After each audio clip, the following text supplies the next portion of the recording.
너무나 유명한 오늘 28절 본문 말씀을 함께 암송하시는 분은 암송하시고 함께 읽어보도록 하겠습니다. 시작. 수고하고 무거운 짐진 자들아 다 내게로 오라. 내가 너희를 쉬게 하리라. 오늘 이 본문 말씀 속에는 예수님의 인간론이 잘 드러나고 있습니다. 예수님이 보시는 우리 인간은 어떤 존재인가? 두 가지 단어로 설명하는데 하나는 수고라고 하는 단어입니다. 우리 인생은 수고 인생이다라고 하는 의미입니다. 욥기서 5장 7절 말씀에 보면은 인생은 고난을 위해 났나니 불꽃이 위로 올라감 같으리라 했습니다. 필연적이라고 하는 그런 의미입니다. 스가모니도 인생을 고해라고 고통의 바다라고 그렇게 비유했는데 우리 모든 인생이다. 생로병사 나고 살고 병들고 죽는 그런 고해 같은 인생이다라고 했습니다. 인류 시조 아담 하와가 죄를 지었는데 하나님은 그 죄에 대한 심판을 수고로 그렇게 심판했습니다. 제일 먼저 선악과를 먹은 하와는 해산의 수고를 피할 수 없을 것이다. 수고의 극치가 해산의 수고라고 하는데 수고에 대한 심판을 하셨고 또 아담에게는 평생을 수고해야 땀을 흘려야 땅의 소산을 먹을 것이다 라고 하는 그런 심판을 하셨습니다. 로마서 5장 12절 말씀, 한 사람으로 인해 죄와 사망이 이 땅에 들어왔다고 했는데 인류는 그런 원죄를 또는 수고를 대물림해오고 있습니다. 그래서 우리는 인생이 어떤 존재인가? 예수님이 규정하신 대로 수고의 인생이다. 또 하나가 짐이라는 단어입니다. 비슷한 이야기지만 무거운 짐을 진 자다, 짐진 인생이다라고 그렇게 규정합니다. 저는 초등학교 한 4학년 때부터 우리 고향 시골 마을에서 짐을 지고 살았습니다. 겨울방학이면 겨울 내내 나무를 해서 땔감을 짐을 지고 나르는 그 일을 16살 때까지 농사도 지을 때 짐을 지고 했고, 그래서 제가 키가 작은 것은 유전적인 이유도 있습니다만 어릴 때부터 짐을 많이 졌기 때문에 키가 작은 이유도 있습니다. 왜냐하면 고향에 가면 제가 중간 키는 됩니다. 그러니까 대부분 다 키가 작아요. 어릴 때 짐에 눌려가지고. 제가 어떤 시조 가운데도 이고진 저늙으니 짐벗어 나를 주오 나는 젊었거늘 돌인들 무거우리야 넓기도 서로라 크든 짐조차 지실까라는 시조가 있습니다.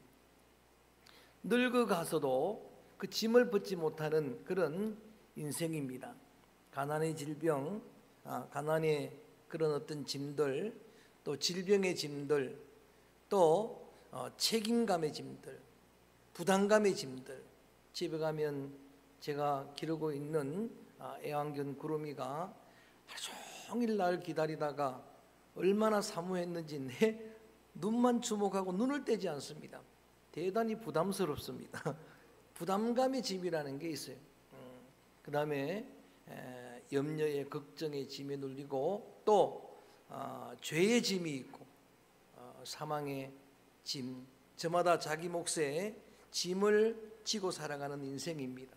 그래서 이 둘을 합치면은 수고의 무거운 짐을 지고 사는 인생이다. 우리가 사는 삶 자체가 정말 짐 자체입니다. 정말 때로는 먹고 산다는 게 쉬워 보이지만 정말 만만치 않은 짐입니다. 오늘 남자분들 예배드리는 분들 계시는데 저는 같은 또 아버지로서 남자로서 늘 이렇게 부담감, 짐들 여러분 가장의 짐이 대단히 무겁습니다. 그거를 아내들이 알아주셨으면 좋겠습니다. 짐이 있습니다. 무거운 짐이. 여러분 사랑도 때로는 짐입니다. 왜냐하면 그 사랑, 참 사랑은 희생이 따르고 헌신이 따르기 때문에. 왜 어머니 사랑을 여러분 귀하게 생각합니까? 지금도 어머니란 이름만 나오면 눈물이 나오는 게 왜 그렇습니까? 그 사랑하기 위해서 희생을 하셨기 때문입니다. 결코 만만치 않은 짐지는 인생들입니다. 여러분, 우리가 살고 있는 삶 자체가 짐이기 때문에 지나간 과거도 그냥 지나갔으니까 끝나는 줄 알았는데 그 과거도 그냥 짐으로 남아있어요. 아름다운 추억으로 기억되는 장면은 몇 장면 안 되고 대부분 상처로 남아있고 그 과거의 어떤 사건 때문에 트라우마가 있고 짐이 되어 있는 겁니다. 과거에서 자유로울 수가 없습니다. 현재의 상황이 무거운 짐으로 여겨집니다. 코로나로 우리는 지금 기도자도 기도했고 우리가 다 기도하고 있는 내용이지만 1년 동안 짓눌려 있습니다. 짐에 눌려 있습니다. 그리고 아직 살아보지 못한 미래도 새해는 밝을 것이지만 그 불확실한 미래가 짐으로 눌려옵니다. 5분 후를 알 수가 없어요. 내년을 예측할 수가 없습니다.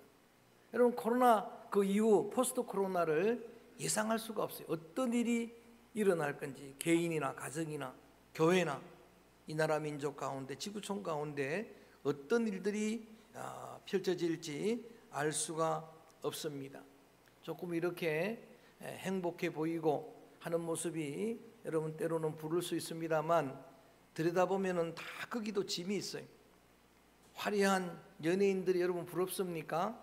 그 사람들 이야기 들어보면 그 사람들의 무거운 짐이 있어요.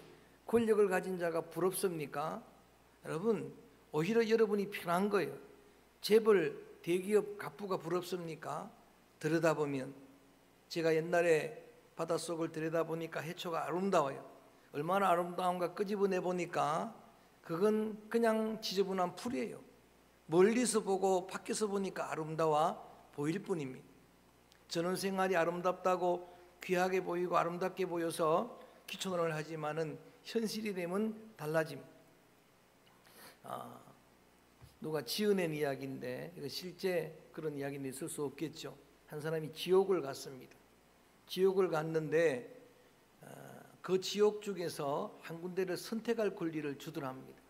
그래서 한 군데는 가니까 불구덩입니다. 유황불속이라서 도저히 뜨거워서 못 살 것 같아서 그곳은 안 되겠다 생각한 거예요. 또 한 군데 갔더니 거기는 뱀이 가득한 곳입니다. 거기도 안 되겠다 생각했는데 그래도 그나마 나은 데가 어딘가 하면은 이 온통 오물로 가득한 그런 저수지가 있는데 그래도 그 주변 저수지가에는 사람들이 쉬고 있더라는 거예요. 그래서 내가 이곳을 선택하겠습니다 라고 하니까 그 사람이 하는 이야기가 잠시 쉬는 것 같이 보이지만 100만 년 잠수했다가 5분 휴식 중이라고 그렇게 이야기하던데, 여러분 5분 휴식하는 거 지금 보는 겁니다. 신기루를 보는 거예요. 들여다보면 다 저마다 짐이 있는 겁니다. 그런데 오늘 성경 말씀 요절로 여러분 너무나 잘 아는 말씀, 마지막 송년 주일에 제가 이 말씀을 선택했는데 그런 짐진 수고의 인생들을 주님이 불러주시는 음성이 있기 때문입니다. 수고하고 짐진 자들아, 따라합니다. 수고하고 무거운 짐진 자들아. 그게 인생이라고 하면은 우리의 별명 아니겠습니까? 오늘 주님이 나를 불러주시는 음성으로 듣게 되기를 주의 이름으로 축원합니다. 내 이름 아시고 지금 나를 부르는 거예요.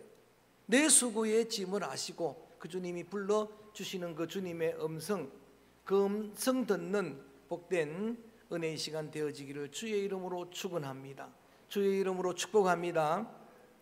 찬송 가사에도 보면은 나를 부르시는 주님의 음성을 찬양한 그런 찬양이 많아요. 예수 나를 오라 하네. 예수가 우리를 부르는 음성, 무거운 짐을 나홀로 지고 견디다 못해 쓰러질 때 불쌍히 여겨 구원해 주리 은혜의 주님 오직 예수.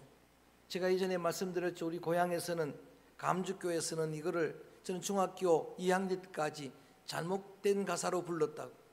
그런데 그 가사가 더 실감이 나요. 무거운 짐을 나홀로 지고 가다가 견디다 못해 쓰러질 때 건져주는 것도 이렇게 세워주는 것도 은혜지만 우리 고향교에서는 그렇게 불렀거든요. 무거운 짐을 나홀로 지고 경기도 못에 빠졌을 때 여러분 훨씬 더 심각하지 않습니까? 그런 우리 인생을 건져주실 분은 오직 예수님 한 분밖에 없습니다. 성탄절 메시지도 전해드렸습니다만 여러분, 이런 시대에 또 어떤 시대에도 저는 여러분에게 선언합니다. 내 모든 인생의 수고의 짐을 풀어놓을 수 있는 유일한 피난처는 예수님밖에 없습니다. 유일한 반석이 되시는 분은 예수님이에요. 사람들한테는 버림을 받았지만 하나님은 그를 택해 주시고 모퉁이 요긴한 돌이 되게 하시고 보배로운 산돌이 되게 하시고, 그래서 우리 인생이 여러분 그 은혜의 보좌가 있으면 그래도 행복한 겁니다. 그렇게 내 모든 짐들을 내려놓을 수 있는 그 반석이 있는 인생은 행복한 겁니다. 굳건한 반석 되시니 그 위에 내가 서리라. 할렐루야.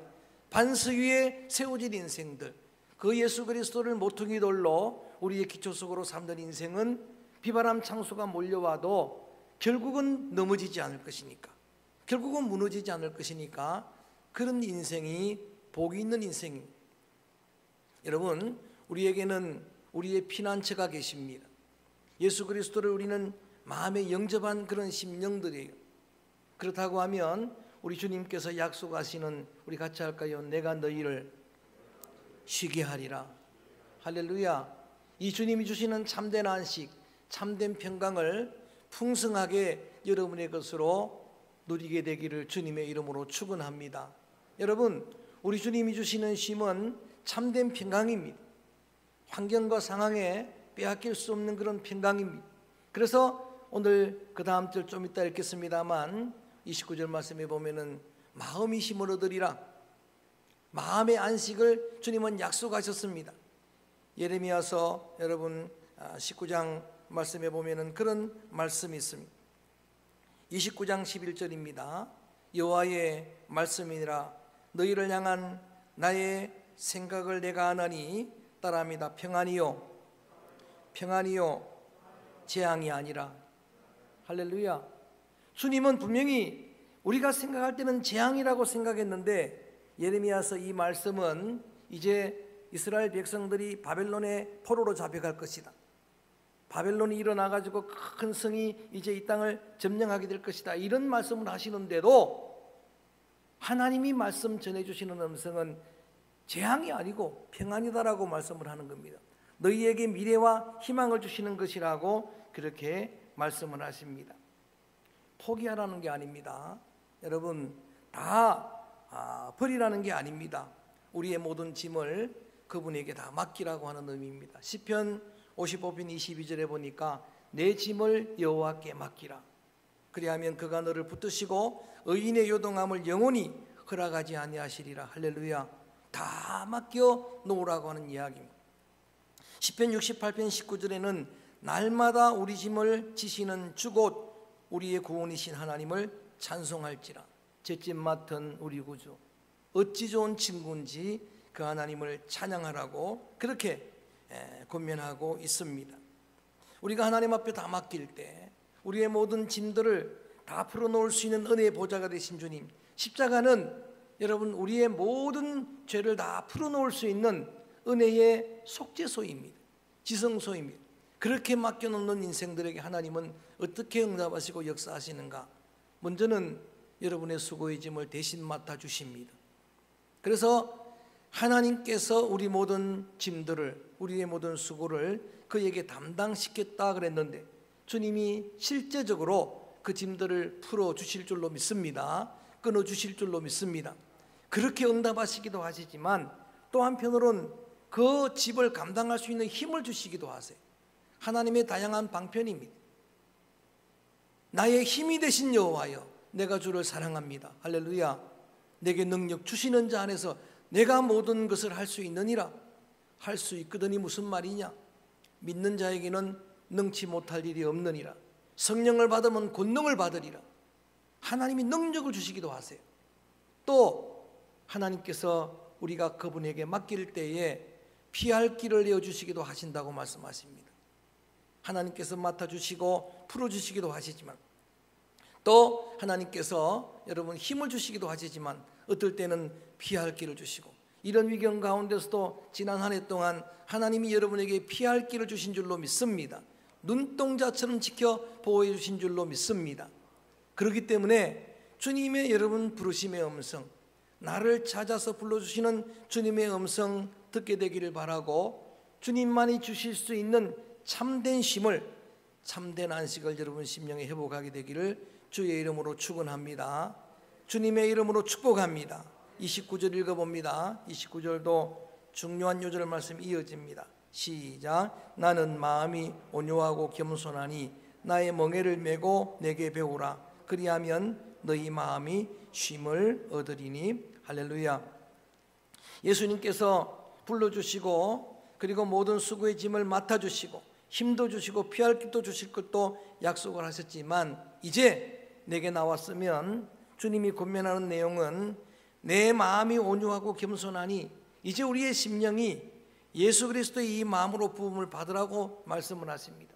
사도 바울도 계속해서 권면하는 게 그리스도의 마음을 품으라, 이 마음을 품으라, 이 마음을 배우라 라는 말씀을 주시면서, 내 모든 수고의 짐들은 주님께 맡겼지만 주님은 오늘 새로운 멍에를 맬 것을 우리에게 권면하고 계십니다.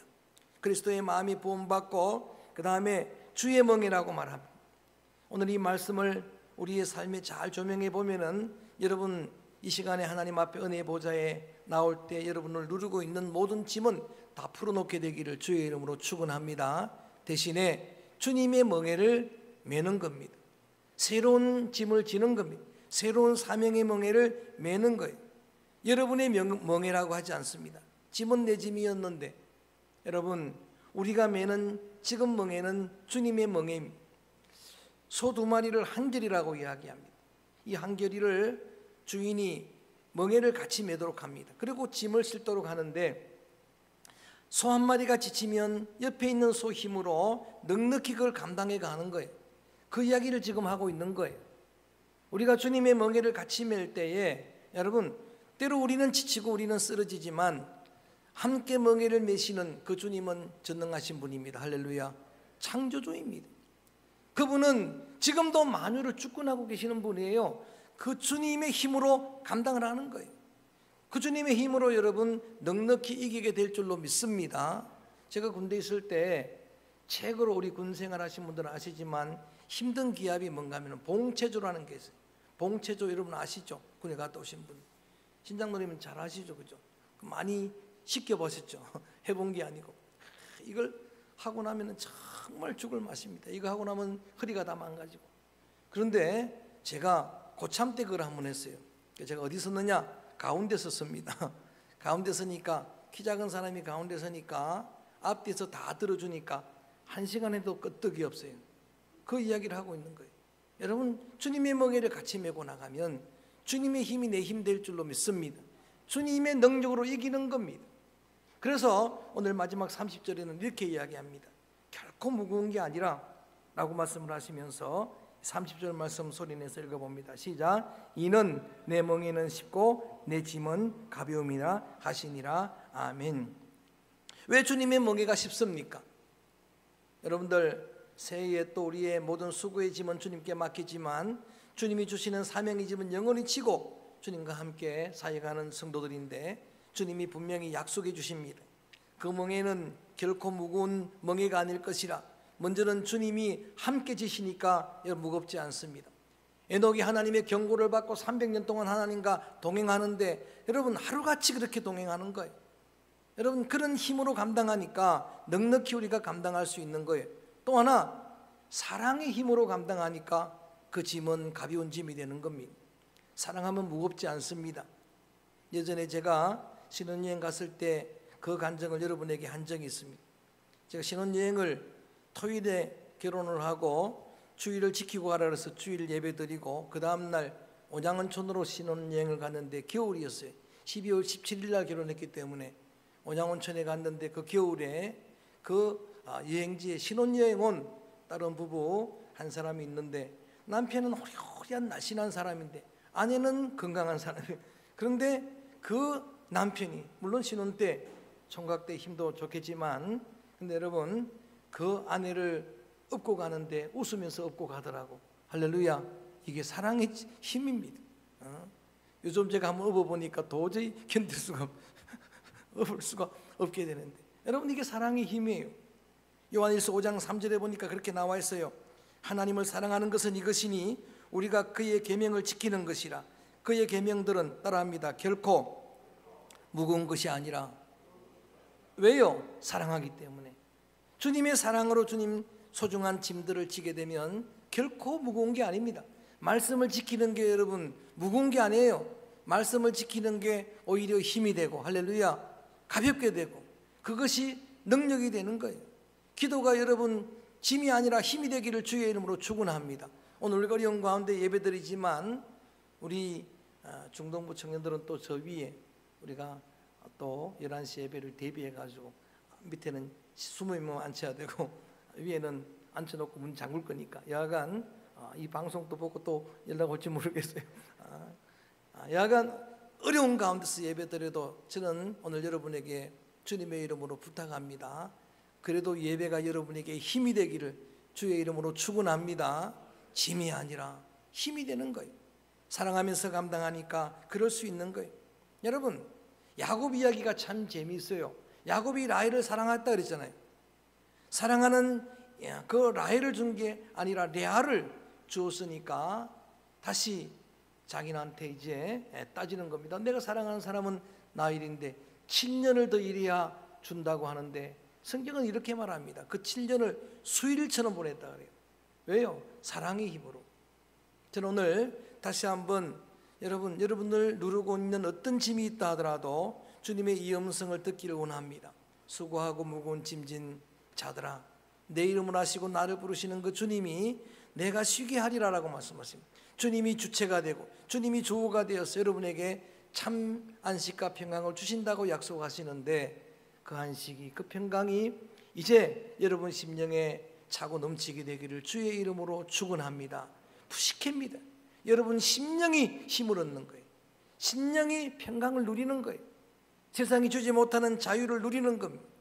그 모든 멍에를, 그 모든 여러분 사슬들을 다 풀어놓고 짐들을 은혜의 보좌 앞에 다 내려놓고 그런 자들이 누리는 참 평강, 참된 기쁨, 참된 자유가 여러분 심령 안에 넘치게 되기를 주의 이름으로 축원합니다. 여러분 그 짐들은 내려놓았지만 이제 또 새해가 밝아옵니다. 정말 힘든 일정이 여정들이 예상이 되지만 그래도 여러분 가정에서, 일터에서, 교회에서 내게 주시는 주님의 멍에는 다시 매기를 바랍니다. 주님의 멍에를 주님과 함께 매기를 바랍니다. 주님이 여러분 힘되어서 넉넉히 감당하게 하실 줄로 믿습니다. 그리고 주님을 사랑하잖아요. 주님의 사랑이 있음을 알잖아요. 그 사랑 힘으로 넉넉히 감당하는 믿음의 자녀들 되기를 주의 이름으로 축원합니다. 내 멍에는 쉽고 가벼움이라. 수고하는데, 충성하는데 마음의 심령에 하나님의 나라가 이루어지고 여러분 심령은 주님의 평강이 넘쳐나고, 수고하는데, 헌신하는데 주님 주시는 은혜는 넘쳐나고 행복은 넘쳐나게 되는 그런 새해가 열려지게 되기를 주의 이름으로 축원합니다. 모든 것을 회복시키시는 하나님의 회복의 은혜, 그 은혜가 속히 임하게 될 줄로 믿습니다. 그 주님의 은혜를 갈망하는 심령으로 오늘 이 찬양을 함께 드리려고 합니다. 주만 바라보겠습니다. 주만 바라볼지라 함께 찬양합니다.